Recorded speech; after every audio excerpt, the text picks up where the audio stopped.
O futebol brasileiro é um celeiro de grandes craques, mas também alimenta muitas promessas que não conseguem vingar. Ainda mais no futebol, há muitas variáveis que colaboram para um jogador ter sucesso ou não. É comum vermos jogadores que brilham nas categorias de base ou em seus inícios no profissional, mas depois não conseguem manter esse rendimento pelos mais variados motivos. Nesse vídeo, vamos relembrar 7 jogadores que eram no início tratados como craques, mas acabaram não vingando como se esperava e agora em 2023 estão esquecidos. Eu vou mostrar isso pra você agora, após a vinheta do futebol brasileiro.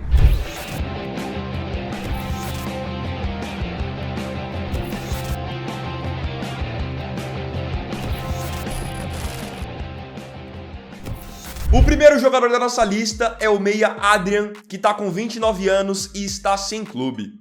Adrian, aqui no Brasil, foi revelado pelo Flamengo.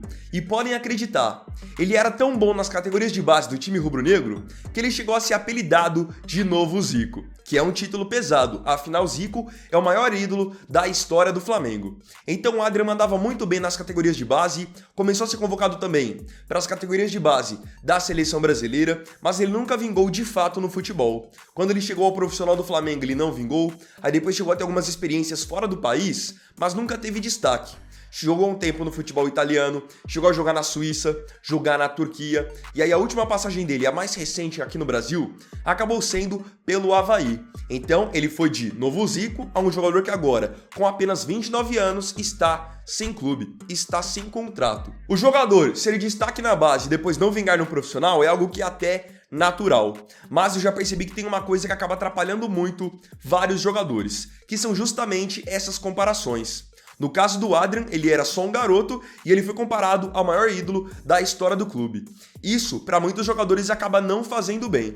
Parece ter sido o caso do Adrian. O segundo nome da nossa lista é do meia atacante Lulinha, que está com 33 anos e hoje está jogando no Madura United, que é um time da Indonésia. O Lulinha foi uma grande promessa de todo o futebol brasileiro. Ele surgiu nas categorias de base do Corinthians e pelo timão na base, ele foi o jogador que mais marcou gols na história, chegando a quase 300 gols só na base.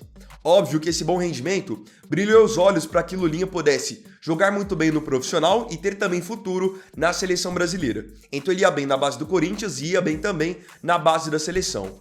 Porém, apesar de um bom início no profissional do Corinthians, o Lulinha com o tempo parece que parando, não conseguia mais evoluir e não conseguia mais ter o mesmo nível de atuação que ele vinha apresentando antes. E olha que antes do Lulinha de fato ser um flop, o Corinthians ainda teve a oportunidade de vendê-lo para o Chelsea da Inglaterra numa negociação na época de 8 milhões de libras. Só que o Timão achou que o valor era baixo e decidiu subir a multa do Lulinha. Poucos anos depois, ele acabou indo embora do time alvinegro a custo zero. Ainda no Brasil, ele chegou a ter uma boa passagem até pelo Ceará, mas esteve longe de ser aquele Lulinha da base do Corinthians, que, como eu disse, fez quase 300 gols, chegou à seleção de base, ele acabou sendo um jogador que fez a carreira dele mesmo jogando na Ásia. Então, os holofotes nunca estiveram voltados ao Lulinha. Ele é um cara que hoje em dia está até resolvido financeiramente, beleza, mas em termos de expectativa do que se esperava dele, ele ficou devendo e muito. E olha que na Ásia ele rodou bastante. Ele jogou em times da Coreia do Sul, do Japão, do Chipre e agora, como eu disse, está jogando na Indonésia. Algo no mínimo inusitado. No caso do Adrian, eu citei que as comparações, especialmente com o Zico, podem ter feito mal para ele. No caso do Lulinha, eu acho que o grande problema é que o desempenho dele na base foi muito bom e já queriam que ele repetisse tudo que ele fez na base no profissional. E querendo ou não, as coisas não funcionam assim. Tem jogadores que realmente acabam só se dando bem na base porque às vezes tem mais facilidade pela questão física, por serem muito fortes, às vezes acabam indo bem só na base, porque na base conseguem fazer mais gols de bola parada. Isso acontece bastante e parece que isso foi exatamente o que houve com o Lulinha. O terceiro nome da nossa lista é o meia Jean Xera, que agora está com 28 anos e está buscando recondicionamento físico, defendendo o São Bernardo. Antes de Neymar, antes de Ganso, o grande nome mesmo da base do Santos atendia pelo nome de Jean Xera. Era um jogador já extremamente promissor, que era paparicado pela mídia, mas parece que também, tanto ele quanto a sua família, não souberam gerenciar esse sucesso que ele teve de maneira meteórica. Então na base ele arrebentava, era um jogador promissor, só que ele acabou não acertando uma renovação de contrato com o Santos e foi jogar no futebol italiano. E aí que tá, por onde o Jean Xera passou, ele nunca foi o mesmo jogador da base. E ele mesmo já admitiu que todo esse assédio, com ele ainda sendo muito novo, acabou fazendo mal para o seu foco, para o seu desenvolvimento.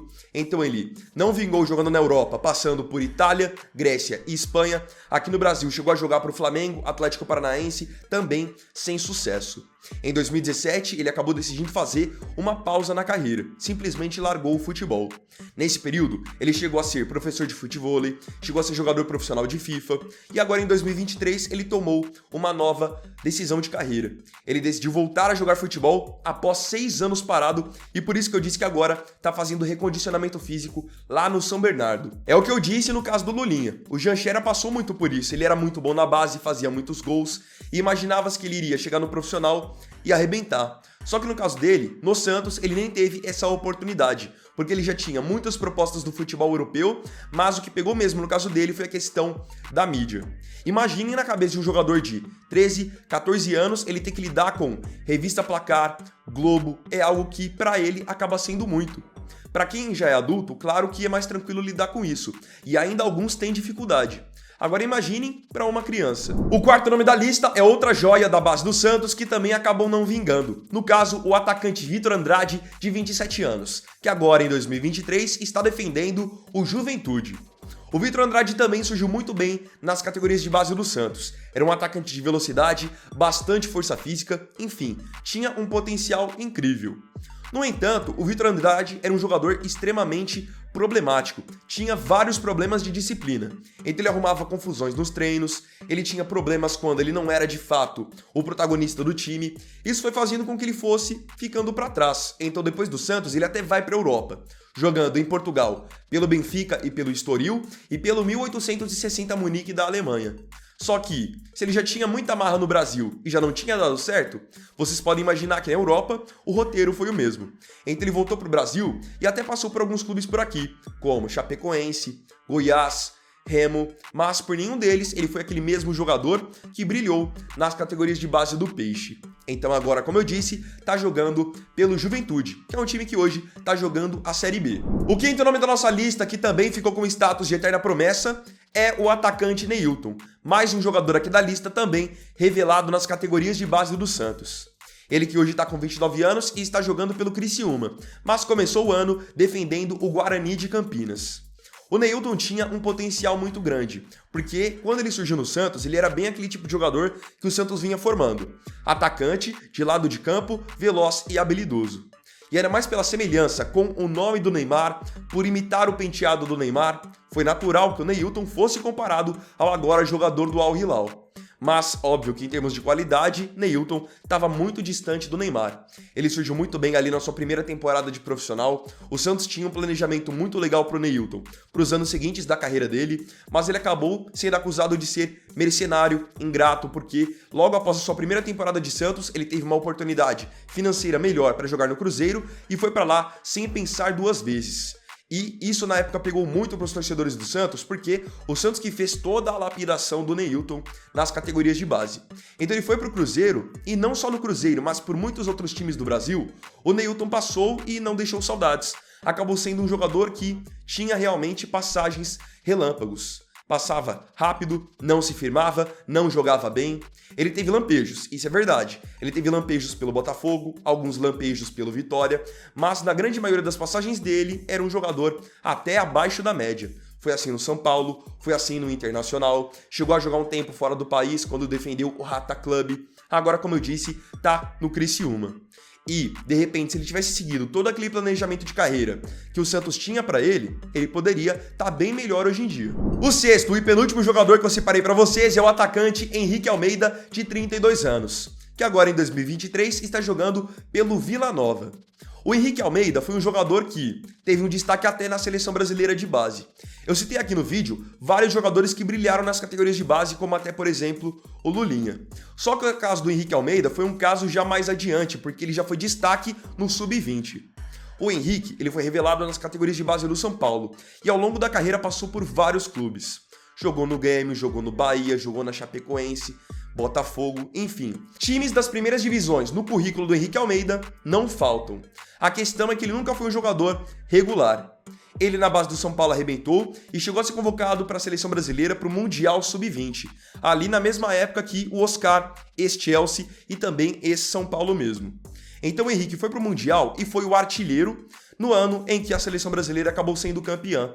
Então, por ser um atacante fazedor de gols, um cara que se posicionava bem, todo mundo esperava que ele pudesse ter vida longa até na seleção brasileira principal. Mas não foi isso que aconteceu, justamente porque ele trocava muito de clube, não tinha regularidade, isso o prejudicou bastante. E como eu disse, agora em 2023, tá jogando pelo Vila Nova. E o último jogador da nossa lista é um jogador que chegou até a vestir a camisa do Barcelona.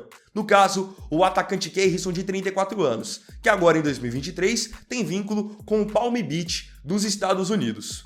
Keirson aqui no Brasil foi revelado pelo Coritiba e teve uma ascensão muito rápida. Ele se destacou no estadual pelo Coritiba, no Campeonato Brasileiro e logo chamou a atenção do Palmeiras.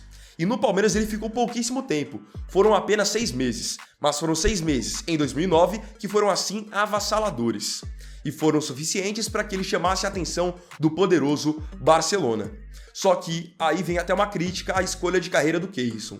Naquela época, o Barcelona tinha já uma seleção com vários jogadores de muita qualidade. Então, era de se esperar que ele não fosse jogar no Barcelona naquela época. Mesmo assim, ele aceitou ser negociado e no Barça mesmo ele nunca jogou. Apesar de ter um contrato longo com o time do Camp Nou, ele foi emprestado por várias vezes para times da Europa e times do Brasil. Então ele chegou a ser emprestado para Benfica, Fiorentina, Cruzeiro, Santos, várias vezes. Voltou ao Coritiba, só que ele nunca foi mais o mesmo jogador. O fato de ele ter ficado pulando de galho em galho o atrapalhou bastante.